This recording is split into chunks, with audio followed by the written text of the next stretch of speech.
Hello students and Jai Hind. I welcome you all to my channel. I hope you all are doing well. सब खैरियत से हैं, अपना बहुत ध्यान रख रहे हैं और सिंसियरली अपने एग्जामिनेशन की प्रिपरेशंस में आप लगे हैं। तो आज के सेशन में हम 15 अगस्त 2025 का द हिंदू न्यूज़पेपर और इसके इंपॉर्टेंट करंट अफेयर्स को डिस्कस करेंगे for UPSC civil services 2026 prelims as well as mains and जितने भी दूसरे आपके अपकमिंग कॉम्पिटिटिव एग्जामिनेशंस हैं जिसमें करंट अफेयर्स पूछा जाता है उन सब के लिए भी। ना सिर्फ हम करंट अफेयर्स को डिस्कस करेंगे, साथ ही साथ हम ये भी देखेंगे कि अगर यहाँ से क्वेश्चंस पूछे जाते हैं तो एमसीक्यूज कैसे फ्रेम किए जा सकते हैं एंड अगर कहीं पे आपको आंसर राइटिंग में मेंस में इस डाटा का यूज़ करना है तो कैसे आप इसका यूज़ करें। GS1, GS2 और GS3 में से कहाँ पर इसका इस्तेमाल मोस्ट प्रोबेबली किया जा सकता है, कैसे इफेक्टिव आंसर लिखा जा सकता है एंड ज़्यादा से ज़्यादा मार्क्स फेच किए जा सकते हैं। इन सारी बातों को भी हम लोग डिस्कस करने वाले हैं। तो काफ़ी कुछ है आज के सेशन में जानने के लिए, काफ़ी सारी चीज़ें हैं सीखने के लिए। And now without any further ado शुरू करते हैं 15 अगस्त 2025 का द हिंदू और इसके इंपॉर्टेंट करंट अफेयर। पहला समाचार ये रहा, देखते हैं। तो पहले समाचार में हमको यूपीएससी के बारे में ही बातें करनी है। Duration of civil services examination can not be curtailed. UPSC union public service commission ने एक पार्लियामेंट्री पैनल के सामने ये बयान दिया है कि जो सिविल सर्विसेज का एग्जामिनेशन है इसका जो पूरा 1 साल का ड्यूरेशन है इसको इससे कम नहीं किया जा सकता। पार्लियामेंट्री पैनल ने उनको बुलाया था अपना पक्ष रखने के लिए इस बात के ऊपर और वहां पर उनके द्वारा ये स्टेटमेंट दिया गया। अब उन्होंने जो कारण गिनाए हैं कि भाई क्यों यूपीएससी का पेपर जो है सिविल सर्विसेज का 1 साल से कम के ड्यूरेशन में नहीं कराया जा सकता, उसकी वजह बताई उन्होंने। सबसे पहला तो ये कि उनका जो पूरा एग्जाम का प्रोसेस है उसको करने के लिए आपका जितना मैक्सिमम या मिनिमम जितना कम से कम टाइम लग सकता है, मैक्सिमम जितना ऑप्टिमाइजेशन हो सकता है वो उन्होंने पहले ही कर रखा है। पूरी जो प्रक्रिया है इसको करने के लिए, इसके जो अलग अलग चरण हैं इसको करवाने के लिए मैक्सिमम ऑप्टिमाइजेशन जल्द से जल्द जितने जितने ड्यूरेशन में इसको करवा के फेयर और सही तरीके से खत्म किया जा सकता है उसके लिए वो पहले ही इस एग्जामिनेशन को ऑप्टिमाइज कर चुके हैं और उसी के बाद वो 1 साल का पूरा जो ड्यूरेशन है वो निकल कर आया है। दूसरा इनका कहना यह है कि इतना वक्त हमें इसलिए भी लगता है क्योंकि पूरे के पूरे एग्जामिनेशन को अटमोस्ट कॉन्फिडेंशियलिटी में कराना जरूरी है एंड पूरे के पूरे एग्जाम की इंटीग्रिटी जो है उसको मेंटेन करना जरूरी है। और ये बात आपको मानना पड़ेगी कि यूपीएससी के पेपर भैया लीक तो नहीं होते। रेलवे के लीक हो गए, फलाने के लीक हो गए, ठिकाने के लीक हो गए, 10 तरीके के नाटक हो गए। यूनियन पब्लिक सर्विस कमीशन कम से कम इस मामले में पाक साफ है। जनरली यूपीएससी के पेपर्स के ऊपर ये दाग धब्बा नहीं लगता। कभी ये नहीं होता कि आपका कोई आदमी जो है वो कोर्ट चला जाए तो कोर्ट पूरे के पूरे एग्जामिनेशन प्रोसीजर के ऊपर स्टे दे दे। लास्ट ईयर की बात है, नीट के एग्जामिनेशन के ऊपर कितना हो हल्ला मचा था, उसका पेपर लीक हो गया था या नहीं हुआ था, विवाद खूब ज्यादा मचाया गया था उसके ऊपर। उस तरीके की चीजें कम से कम यूपीएससी के साथ में नहीं होती। तो ये पॉइंट इनका वैलिड माना जा सकता है कि पूरा प्रोसेस कराने में सिर्फ एग्जाम कराना तो चैलेंज नहीं है, आपको अटमोस्ट कॉन्फिडेंशियलिटी के साथ में पेपर कराना है, फ्री और फेयर तरीके से कराना है और पूरे एग्जामिनेशन की इंटीग्रिटी को मेंटेन करना है। उसके लिए चीज़ें स्लो एंड स्टडी तरीके से करना जरूरी है ताकि सारी चीज़ों पर नज़र रखी जा सके। इसलिए भैया 1 साल का वक्त मिनिमम लगेगा, इससे कम में नहीं हो पाएगा। तीसरा इनका कहना यह था कि खासतौर पे मेंस की अगर बात की जाए, मेंस के पेपर होते हैं तो मेंस में 9 डिस्क्रिप्टिव पेपर होते हैं। 5 तो आपके, एक आपका ऐसे का पेपर होता है, 4 जीएस के पेपर होते हैं, उसके बाद 2 आपके ऑप्शनल के पेपर होते हैं और उसके बाद एक आपका इंग्लिश का पेपर होता है और एक आपकी लैंग्वेज का पेपर होता है। हिंदी भाषी जनरली हिंदी रखते हैं, मराठी भाषी मराठी, तमिल तेलुगु अपनी अपनी जो लैंग्वेज का एक पेपर देते हैं। तो कुल मिलाकर अगर कोई आदमी मेंस का पेपर लिखता है तो उसको 9 पेपर लिखना है। अब वो 9 पेपर लिखकर चला गया, अब इन 9 पेपर्स को आपको चेक कराना है। तो सारे जितने आपके कैंडिडेट मेंस लिखते हैं और हर एक पेपर आदमी जो है वो 9 पेपर लिख रहा है तो ओवरऑल लगभग 1 लाख से ज्यादा आंसर शीट्स बन जाती हैं जिनको आपको इवेल्युएट करना है। अब ऐसा भी नहीं है कि कोई एक आदमी या 10 आदमी या 20 आदमियों की टीम बैठी है वो बैठ के सारे पेपर इवेल्युएट कर रही है। ऐसे के जो पेपर हैं उसके आपके इवैल्यूएटर अलग होते हैं। GS1, GS2, GS3 के जो आपके पेपर होते हैं, जो पेपर हैं उसके इवैल्यूएटर अलग आता है। एथिक्स इंटीग्रिटी का जो पेपर होता है उसका इवैल्यूएटर अलग होता है। अब आपका जो ऑप्शनल है, ऑप्शनल में इतनी वैरायटीज दे रखी हैं कि मैकेनिकल इंजीनियरिंग से लेकर मेडिकल साइंस और मेडिकल साइंस से लेकर आपका आर्ट्स हो गया, हिस्ट्री हो गया और पाली प्राकृत, पता नहीं कितने तो सब्जेक्ट दे रखे हैं। उनके एक्सपर्ट्स अलग बैठते हैं, उनकी अपनी अलग चेकिंग होती है। उसके बाद में आपका इंग्लिश हो गया, हिंदी हो गया, हिंदी या जो भी आपका लैंग्वेज का पेपर है उसके आपके अलग अलग एक्सपर्ट्स आपको बुलाना पड़ते हैं। वो सारा इवैल्यूएशन होता है और सारी इवैल्यूएशन के बाद में रिजल्ट बनाया जाता है। इस बात का ध्यान रखना कि फेयर प्ले रहे, ऐसा नहीं हो कि किसी एक पर्टिकुलर तरीके के जो आपके कैंडिडेट्स हैं उनके साथ में कोई बहुत ज़्यादा एडवांटेज हो जाए और किसी के साथ में बहुत ज़्यादा डिसएडवांटेज हो जाए। ये सारी चीज़ें इंश्योर करने में हमें वक्त लगता है और इतना वक्त हम लोग लेंगे, इसलिए इससे कम ड्यूरेशन में हम ये एग्जामिनेशन नहीं कंडक्ट करवा सकते, ऐसा यूपीएससी वालों ने कहा है। अब जैसे कि आप जानते हैं, सिविल सर्विसेज का जो पूरा एग्जामिनेशन है 3 फेजेस में करवाया जाता है। पहले प्रीलिम्स होता है, जो मेरा मानना है कि सबसे मुश्किल फेज है।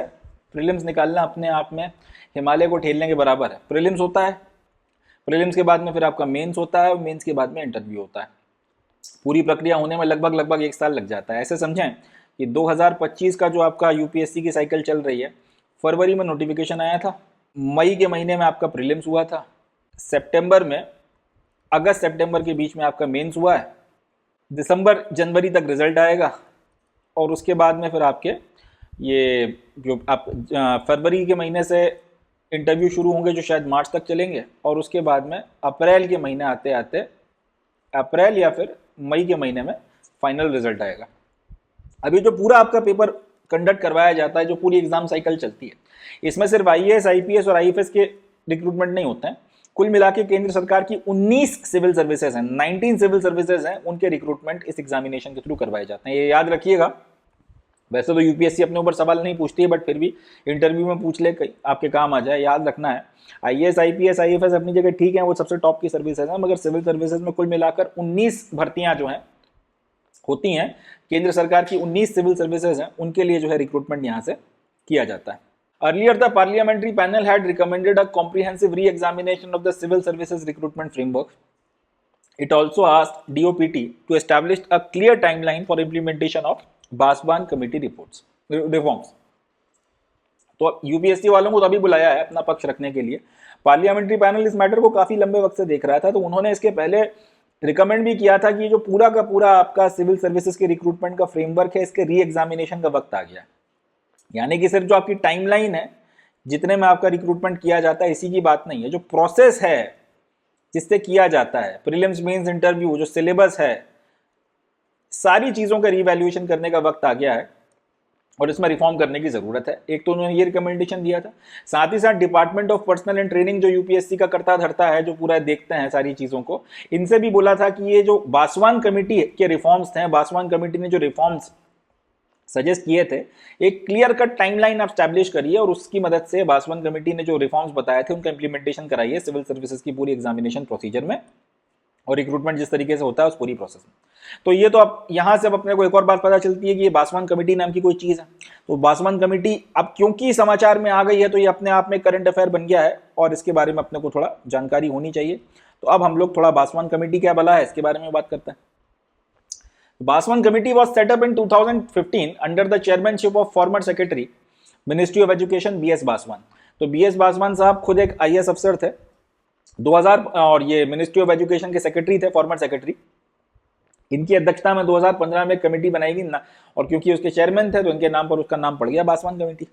ऑब्जेक्टिव ये दिया गया कि सिविल सर्विसेज एग्जामिनेशन, जिसको मैंने यहाँ पर शॉर्ट में CSE लिखा हुआ है, इसमें जितने इश्यूज हैं, जिन इश्यूज के ऊपर आपके एस्पिरेंट सवाल उठाते रहते हैं, या जिन इश्यूज के चलते यूपीएससी का पूरा प्रोसीजर जो है और अपने बाबू लोग जो हैं क्रिटिसाइज होते रहते हैं, तो इन पूरी चीज़ों का पूरा आप इवैल्यूएशन करिए, एग्जामिनेशन करिए और उसके बाद में क्या रिफॉर्म्स किए जा सकते हैं, उन रिफॉर्म्स को लेकर रिकमेंडेशन जो हैं आप हमें दीजिए।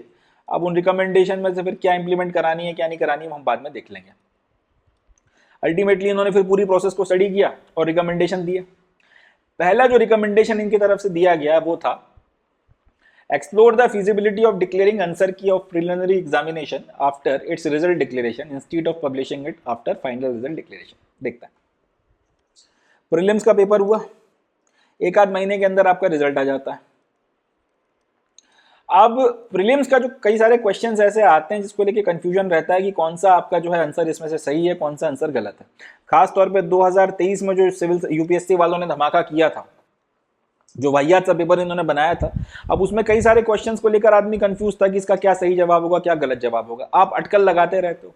अब प्रीलिम्स का सिर्फ रिजल्ट आया तो उसमें यह बताया कि कौन पास हुआ है, और जिसका नाम नहीं, ऑब्वियस सी बात है, वो फेल हो गया। जो पास हुआ है वो आदमी फिर अल्टीमेटली अपने मेंस की तैयारी में लग जाता है और आगे की प्रोसेस करता है।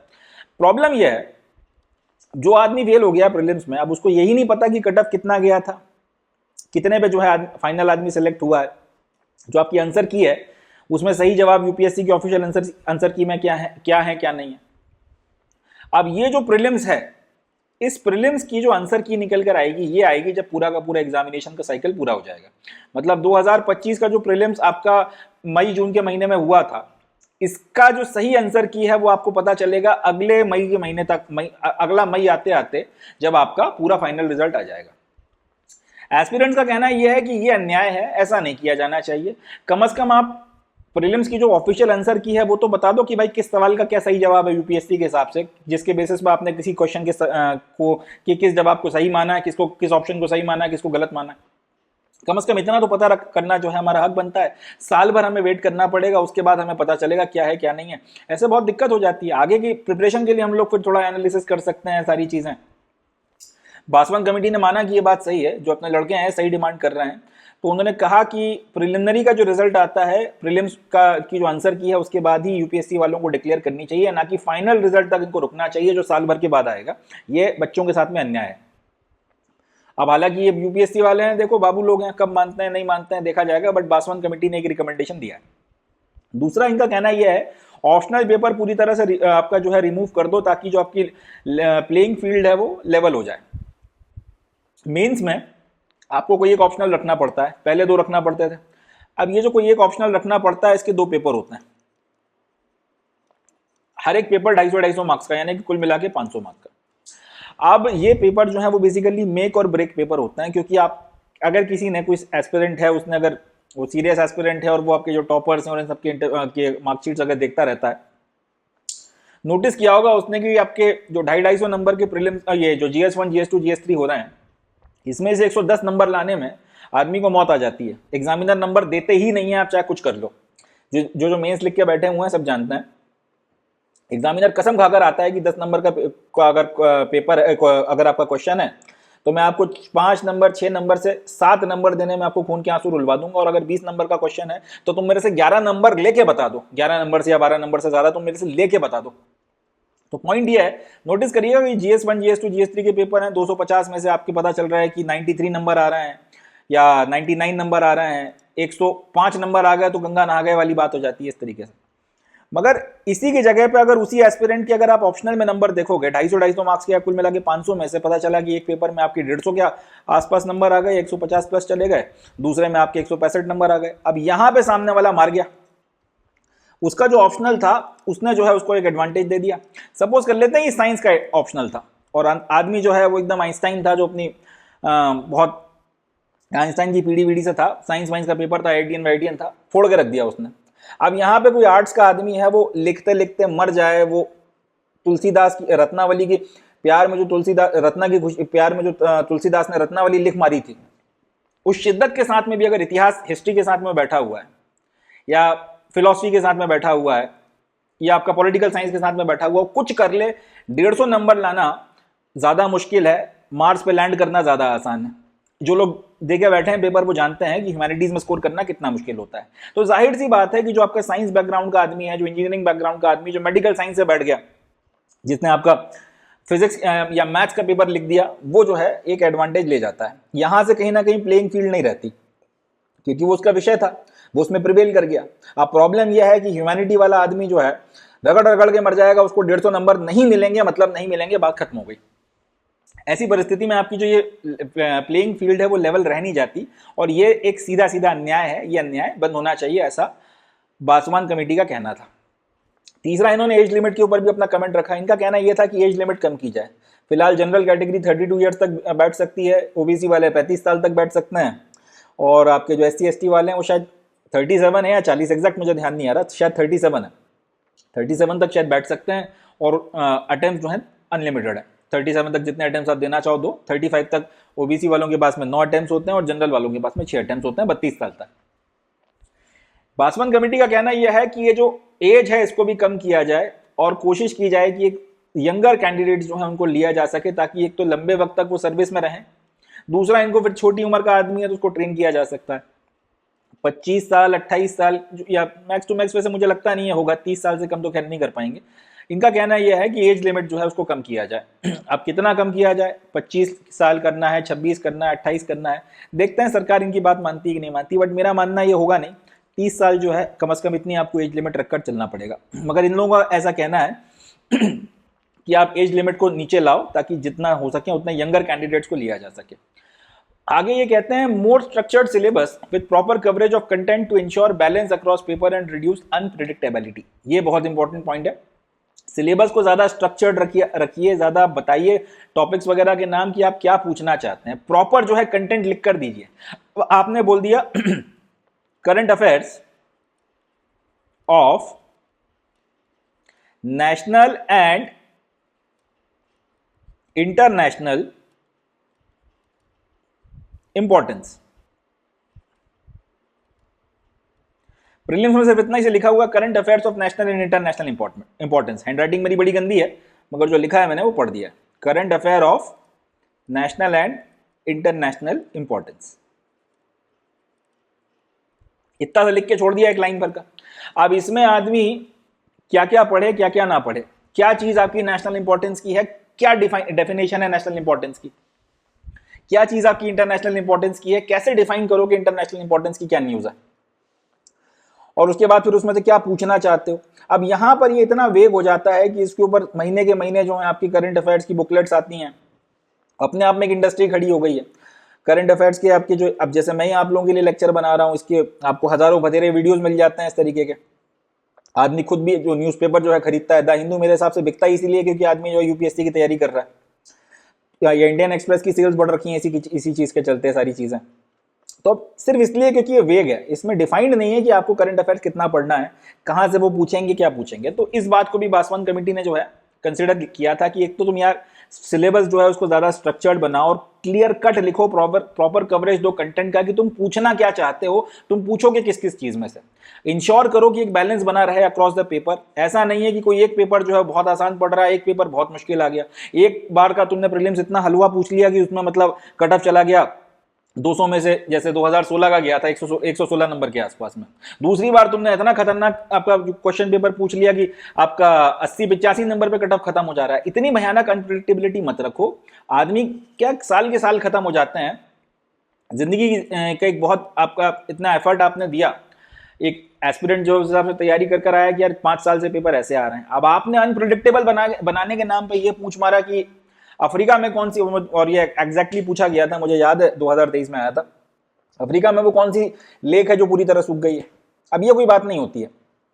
तो उन्होंने बोला था इस तरीके की भयानक अनप्रेडिक्टेबिलिटी मत करो, ये कोई तरीका नहीं होता है क्वेश्चंस वगैरह पूछने का। आप टफ पेपर बनाना है बनाइए, कोई दिक्कत की बात नहीं, इतना भयानक बनाइए कि 99% आदमी फेल हो जाए, बट कम से कम सिलेबस जो है उसको स्ट्रक्चर्ड रखिए। इस बात पे मैं बासवान भाई का सपोर्ट करता हूँ। आगे इनका कहना है addressing language medium disparity, that is to undo the advantage that English medium candidates have over regional language medium candidates। हालांकि इन्होंने कह तो दिया है कि ये लैंग्वेज की जो डिस्पैरिटी है इसको हटाइए, इंग्लिश मीडियम के जो कैंडिडेट्स हैं इनके पास में जो एक डिसप्रोपोर्शनल एडवांटेज है हिंदी मीडियम और बाकी रीजनल मीडियम के कैंडिडेट्स के ऊपर, ये खत्म करिए। बट ये हो नहीं पाएगा।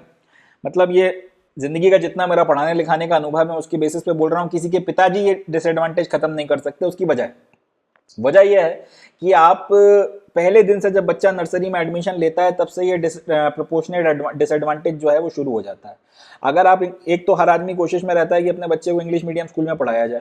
दूसरा ये कि जो आदमी नहीं पढ़ा पाता है वो कहीं ना कहीं इंग्लिश अब हमारी एक ऐसी नेसेसरी इविल हो गई है, इतनी मजबूरी बन गई है कि इससे बचा नहीं जा सकता। अगर आप इंग्लिश नहीं पढ़ते हो, ना चाहते हो, आप डिसएडवांटेज की स्थिति में आ जाते हो। अब अन्याय है तो है।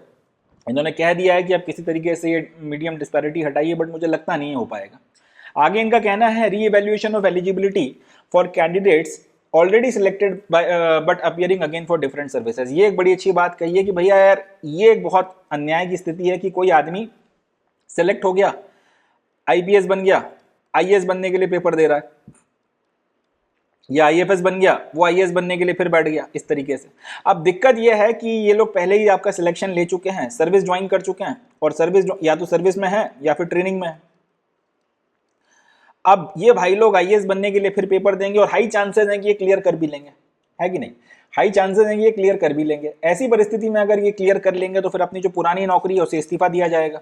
पुरानी नौकरी से इनको इस्तीफा देना है तो आपकी जो आईपीएस की एक पोस्ट थी जो इसके पिछले साल या इसके पिछले साल में जो भरी होगी वो वेकेंट हो गई। इसी तरह आपका फॉरेन सर्विसेज नहीं, आपका ये आईआरएस की बात कर लेते हैं। आईआरएस की अगर कोई पोस्ट है तो वो वैकेंट हो गई। ऐसे जो है कई बार ये जो छोड़ छोड़ के भग जाते हैं, इससे भी सरकार को काफी नुकसान हो रहा है। तो इसके बारे में भी कुछ सोचा जाए कि या तो भैया एक बार अब नौकरी में आ गए तो फिर करो, एक सर्टेन टाइम पीरियड तक आप नौकरी करना पड़ेगी, उसके पहले आप रीअपियर नहीं कर सकते, या तो आप ये करो।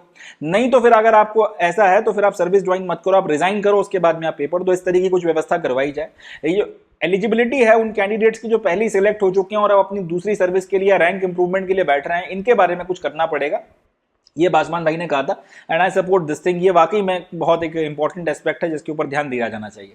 अगला, implementation of timeline of examination to provide sufficient time for preparation to candidates. एक सर्टेन टाइमलाइन डिसाइड कर दो कि प्रीलिम्स नोटिफिकेशन कितने महीने के बाद में होगा, जिस दिन प्रीलिम्स का रिजल्ट आएगा उससे इतने महीने के बाद में ही मेंस लिया जाएगा, और मेंस के इतने महीने के बाद ही जो है रिजल्ट आएगा, और मेंस का रिजल्ट आने के इतने महीने के बाद में आपके इंटरव्यू शुरू होंगे। तो एक सर्टेन आपको पता रहे कि कितना कितना टाइम है, तो उस टाइम पीरियड के हिसाब से आपका जो कैंडिडेट है वो ढंग से तैयारी कर पाएगा, ज्यादा बेहतर तरीके से जो है वो प्रिपेयर कर सकता है। इस थॉट प्रोसेस के साथ में इन्होंने बोला है कि पूरा का पूरा जो आपका टाइमलाइन है वो क्लियर कट बताओ कि कितने कितने में आप क्या करोगे क्या नहीं करोगे।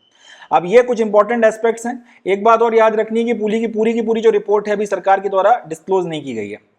इसके कुछ पॉइंट्स वगैरह हैं जो आपका मीडिया में और बाकी इंटेलेक्चुअल सर्कल्स में डिस्कस होते रहते हैं, वही पॉइंट्स आपका हिंदू में भी कवर किए गए हैं, बट अभी जो पूरी आपकी रिपोर्ट है ये बाहर निकल के नहीं आई है।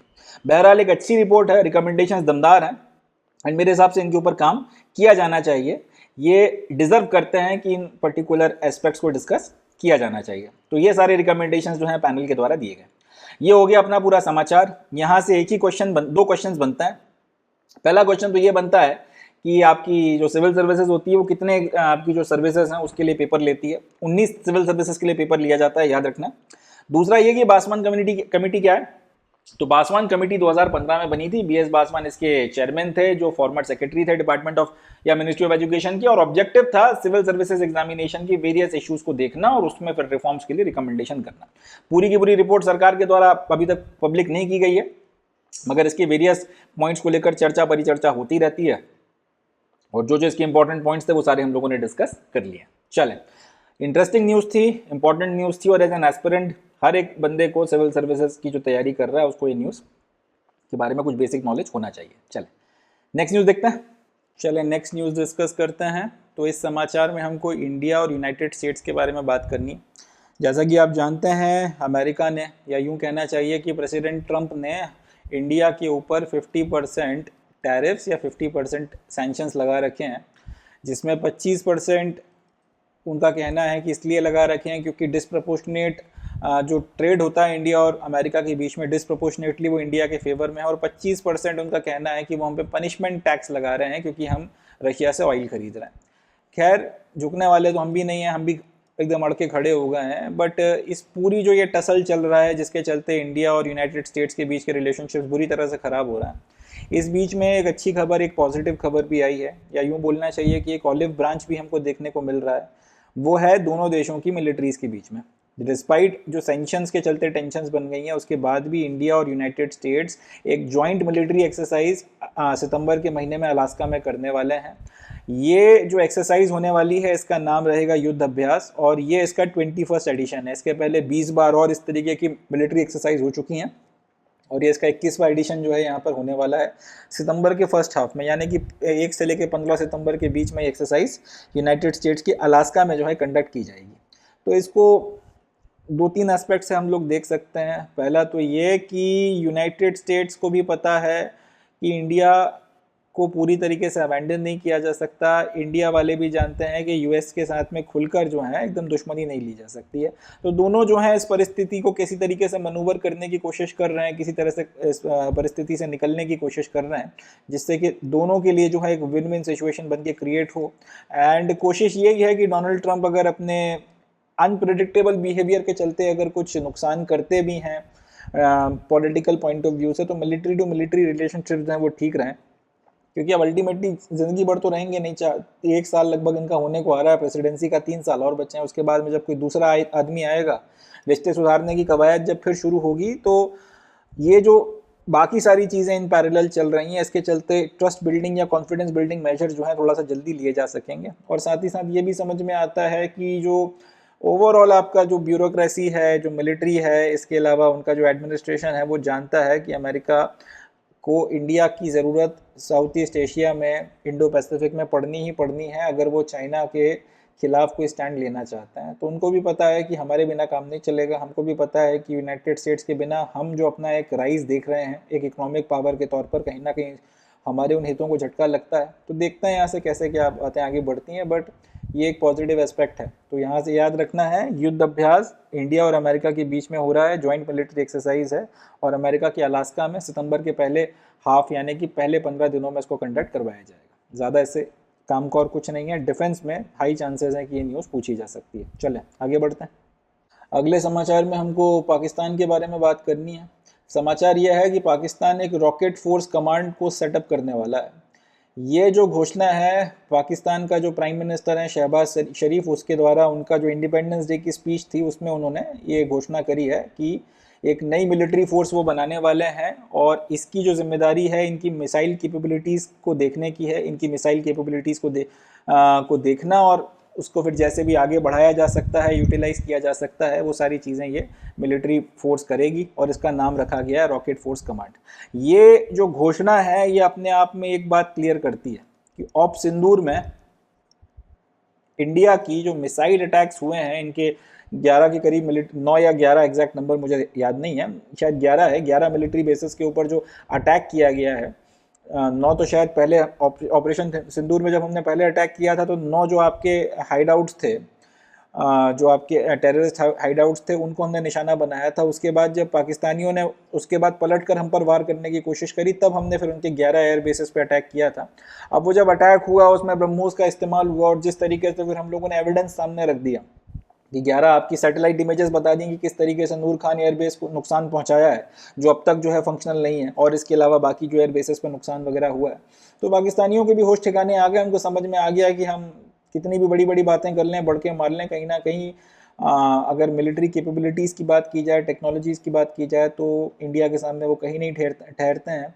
किराना जो हिल्स है, जहाँ पर ऐसा कहा जाता है कि इनकी न्यूक्लियर फैसिलिटीज़ हैं, उस पर भी जो हम लोगों ने हिट किया था, उसके बाद से वहाँ पर भी जिस तरीके से काफ़ी अमेरिका के काफ़ी सारे जहाज़ उतर रहे हैं, चीज़ें हो रही हैं, तो उससे काफ़ी कुछ है जो बिलो द कारपेट है। बट एक बात क्लियर है कि पाकिस्तान के होश ठिकाने आ गए हैं, और अब अपने इस कमी को दूर करने के लिए अल्टीमेटली रॉकेट फोर्स कमांड बनाई जा रही है, और इसकी मदद से फ्यूचर कन्फ्लिक्ट को लेकर वो अपने आप को वेल प्रिपेयर करने की स्थिति में है। यहाँ से एक बात अपने को भी समझ में आती है कि ये किसी मूड में नहीं है कि परिस्थितियाँ ठीक रहने दें, आने वाले वक्त में फिर कुछ ना कुछ कन्फ्लिक्ट की स्थिति बनेगी। देखते हैं तब का क्या होता है क्या नहीं होता, मगर ये मिलिट्री फोर्स बनाने की घोषणा जो इनकी पूरी मिसाइल कैपेबिलिटीज़ को देखेगी, ये अपने आप में एक इंडिकेशन है कि ऑप सिंदूर में इनको बहुत तगड़ी मार पड़ी है। चले आगे बढ़ते हैं, नेक्स्ट न्यूज़ देखते हैं। चले नेक्स्ट न्यूज़ डिस्कस करते हैं। ये समाचार जितने भी आपके अपकमिंग 1 डे या डे 1 के एग्जामिनेशंस होते हैं, रेलवे हो गया, एसएससी हो गया, सीएपीएफ, सीडीएस, एनडीए, इसके पॉइंट ऑफ व्यू से बहुत काम का है। स्पोर्ट्स वगैरह जिन एग्जामिनेशंस में ज़्यादा पूछा जाता है, वहाँ पर भी हाई प्रोबेबिलिटी है कि ये करंट अफेयर में से क्वेश्चन पूछा जा सकता है। तो समाचार ये है, doctor Vece Paes, a 1972 Munich Olympic bronze medallist hockey player passed away. 1972 में म्यूनिक में, जो जर्मनी का शहर है म्यूनिक, वहाँ पे ओलंपिक्स हुए थे। उन ओलंपिक्स में भारत की हॉकी टीम ने ब्रॉन्ज मेडल जीता था। उस हॉकी की टीम के एक प्लेयर थे जिनका नाम था डॉक्टर वेस पेस। इनकी डेथ हो गई है, ही हैज़ पास्ड अवे। इनके बारे में एक बात और कि इनके जो बेटे हैं वो काफ़ी प्रसिद्ध टेनिस प्लेयर हैं जिनका नाम है लिएंडर पेस। 1996 के ओलंपिक्स में इनके जो पुत्र हैं लिएंडर पेस, उन्होंने भी ब्रॉन्ज मेडल जीता था। तो he is father of 1996 Olympics bronze medallist tennis player Leander Paes. 80 years के करीब इनकी आयु थी, and he survived by his wife, son and a daughter. इनकी फैमिली में इनके अलावा इनकी पत्नी थी, इनके बेटे जिनका नाम लिएंडर पेस है, और इनकी एक बेटी है। इनका जन्म गोवा में हुआ था 1945 में, यानी कि जब गोवा पुर्तगालियों के अंडर में आता था तब इनका जन्म वहाँ पर हुआ था। ये एक मेडिकल प्रैक्टिशनर थे, ऑब्वियसली बात है, नाम के आगे डॉक्टर लगा ही हुआ है, तो मेडिसिन की प्रैक्टिस करते थे, बट साथ में हॉकी खेलना शुरू किया शौक के लिए। और काबिलियत देखिए कि एक मेडिसिन डॉक्टर होते हुए, मेडिसिन प्रैक्टिस करते हुए, साथ में हॉकी में इतना एक्सेल कर गए कि नेशनल लेवल के प्लेयर बने, और अल्टीमेटली आपकी ओलंपिक्स तक गए, ओलंपिक्स में ब्रॉन्ज मेडल देश को जिता कर लाए। तो इनके बारे में ये कुछ समाचार हैं, अपने को याद रखना है। यहाँ से 2-3 क्वेश्चंस बनेंगे। पहला तो ये कि डॉक्टर वेसी पायस जो न्यूज़ में थे रिसेंटली, वो कौन थे, याद रखना है, हॉकी प्लेयर थे। जो 1972 के म्यूनिक ओलंपिक्स में भारत की जो ब्रॉन्ज मेडलिस्ट टीम थी उसके पार्ट थे। दूसरा, इनके बेटे भी जो हैं वो ब्रॉन्ज मेडलिस्ट हैं ओलंपिक्स में, जिनका नाम लिएंडर पेस है। एंड ये एक मेडिकल डॉक्टर थे बाय प्रोफेशन, साथ में जो है ये हॉकी में शौकिया खेलते थे और एक्सेल करते करते नेशनल लेवल तक चले गए, जो अपने आप में बताता है कि कितनी काबिलियत या कितना टैलेंट रखते थे। चलें नेक्स्ट न्यूज़ देखते हैं। अगला समाचार भी स्पोर्ट्स की फील्ड से ही है। तो न्यूज़ यह है कि वीनस विलियम्स, जिनकी एज फिलहाल 45 ईयर्स है, ये प्रोफेशनल टेनिस में वापसी कर रही हैं। एंड यूनाइटेड स्टेट्स का जो यूएस ओपन होता है, ये इनका पहला ग्रैंड स्लैम होगा जहां पर ये फिर से वापसी कर रही हैं। 2 साल से इन्होंने कोई इंटरनेशनल टूर्नामेंट या कोई ग्रैंड स्लैम नहीं खेला था, संन्यास लेने की घोषणा कर दी थी। बट फाइनली अब 2 साल के बाद में अपनी फिटनेस वगैरह या जो भी चीज़ें हैं उस पर काम करने के बाद यूएस ओपन के साथ में ये फिर से इंटरनेशनल प्रोफेशनल टेनिस में वापसी कर रही हैं। अब इनके बारे में ज़्यादा कुछ बताने की ज़रूरत नहीं है, बहुत प्रतिष्ठित प्लेयर रही हैं। अपने प्राइम में इन्होंने अपने करियर में 7 टेनिस के ग्रैंड स्लैम टाइटल जीते थे सिंगल्स में, 7 सिंगल ग्रैंड स्लैम टाइटल जीते थे, 14 वुमेन डबल जीते थे अपनी सिस्टर सेरेना के साथ में, 2 मिक्स डबल जीते थे, और इसके साथ ही साथ record of 5 Olympic tennis medals, Olympics में 5 मेडल्स जो हैं लॉन टेनिस में इन्होंने जीत रखे हैं। तो ये इनके बारे में काफ़ी सब कुछ कह देता है कि कितनी गजब की ये खिलाड़ी थी। मगर ऑब्वियस सी बात है, फिर एज का कुछ असर तो आता ही आता है। तो कुछ एज का असर इनके ऊपर भी आया, परफॉर्मेंस वगैरह कुछ डाउन जाने लगी। तो अल्टीमेटली इनको लगा कि शायद it is the time to call it a day, and finally इन्होंने संन्यास लिया था 43 ईयर्स की एज में, लगभग 2 साल पहले। बट अब फिर वही है ना, आदमी जिस चीज़ के लिए पैशनेट रहता है उसके बिना रह नहीं पाता, जिस चीज़ के लिए पैशनेट होता है उसके बिना जी नहीं पाता, जीना मुश्किल हो जाता है। वही चीज़ यहाँ पे भी हुई। Ultimately she must be missing the tennis, तो फाइनली अब लौट के आ रही हैं वापस, और फिर से अब देखते हैं किस तरह का परफॉर्मेंस का रहेगा। मगर ये याद रखना है, वीनस विलियम्स वापस लौट रही हैं, एंड ये इनका पूरा टेनिस का करियर है। अगर क्वेश्चन पूछा जाए तो यहीं से बनेगा, ये अपने को याद रखना है। चले नेक्स्ट न्यूज़ देखते हैं। चलिए नेक्स्ट न्यूज़ डिस्कस करते हैं। इस समाचार में हमको बात करनी है SRY जीन टेस्ट के बारे में। तो न्यूज़ यह है, after World Athletics has made it mandatory for female candidates to take this test to participate in world ranking events, Athletics Federation of India has asked eligible candidates to take the test. थोड़ा सा background देता हूँ, तब आपको बात ज़्यादा अच्छे से समझ में आएगी। एक संस्था है जिसका नाम है वर्ल्ड एथलेटिक्स, और एथलेटिक्स से रिलेटेड जितने भी इवेंट्स होते हैं एंड जो भी आपके रूल्स एंड रेगुलेशंस बनाए जाते हैं अलग अलग उसके इवेंट्स या स्पोर्ट्स के लिए, वो सब बनाने की जिम्मेदारी इस संस्था के ऊपर आती है। इस संस्था ने रिसेंटली एक नियम बनाया है कि अगर कोई फीमेल कैंडिडेट है, कोई फीमेल एथलीट है, और वो एथलेटिक्स के किसी भी इंटरनेशनल इवेंट में पार्टिसिपेट करना चाहती है, तो उसको ये SRY जीन टेस्ट लेना पड़ेगा। अगर इस जीन टेस्ट में ये पाया जाता है कि उसके अंदर Y क्रोमोसोम नहीं है, तो जो है उसको पार्टिसिपेट करने दिया जाएगा, अन्यथा उसे पार्टिसिपेट नहीं करने दिया जाएगा। अगर आपने ये टेस्ट नहीं लिया तो फिर आप इंटरनेशनल इवेंट जितने भी एथलेटिक्स के होते हैं उसमें आप पार्टिसिपेट नहीं कर पाओगे। अब ये पूरा का पूरा काम इसलिए करना पड़ रहा है क्योंकि जो ओलंपिक्स हुए थे लास्ट, उसमें एक बॉक्सिंग का इवेंट हुआ था।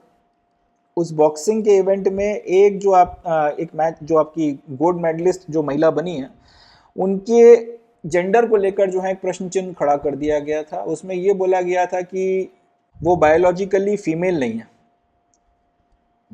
बायोलॉजिकल फीमेल वो नहीं है, और उन्होंने कुछ आपकी थेरेपीज़ या टेस्ट वगैरह कराए हैं और उसकी मदद से वो जो है इस कैटेगरी में पार्टिसिपेट कर रही हैं।